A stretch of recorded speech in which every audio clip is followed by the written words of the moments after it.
Yun, good morning guys. Home service po ulit tayo, no? For today's video, no, ang gagawin natin nga pala, i-share ko lang sa inyo is Toyota Vios. Dahil yung Vios ng customer natin is nabangga ng tricycle sa gilid. So, nagkaroon ng mga scratch, no, na kailangan tapalan natin.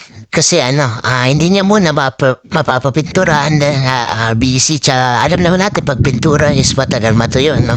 So, binigyan natin siya na idea na kahit sticker lang pwede natin magawa na parang para maayos muna yung pagsamantala yung niya, yung gilid ng bios niya, no? So, nandito tayo may sa mga inaantay natin si client kasi wala nga tayong pwesto. So, dito lang tayo sa gilid ng karsada gagawa.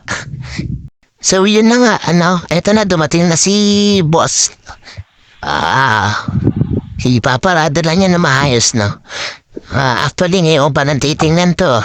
Nang actually, mga kasi, nung magka-chat kami sa messenger is, sa picture po na nakita yung mga gas-gas, no? So, ngayon, ito, tingnan natin, no? Tingnan natin na actual yung mga tinamahan ng bangga. Kung sakto yung sticker na ilalagay natin dito para matakpan to. So yan, kitang-kita niyo guys, no? Ang haba. Mula dun sa bandang gitna. Tsaka dito sa awila pala wala. So, syempre, pag magkakabit tayo sticker, hindi naman pwedeng kabilaan. So, lalagyan na rin natin sa kabila para parehas yung design niya, no? So, ano pang hihintayin natin, no, mga guys? Bakpakan na natin to.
So yun guys, no?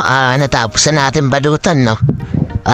Nagawan din natin ang paraan to sa harap kasi itong mga part na may block na to. Marami rin gas-gas to.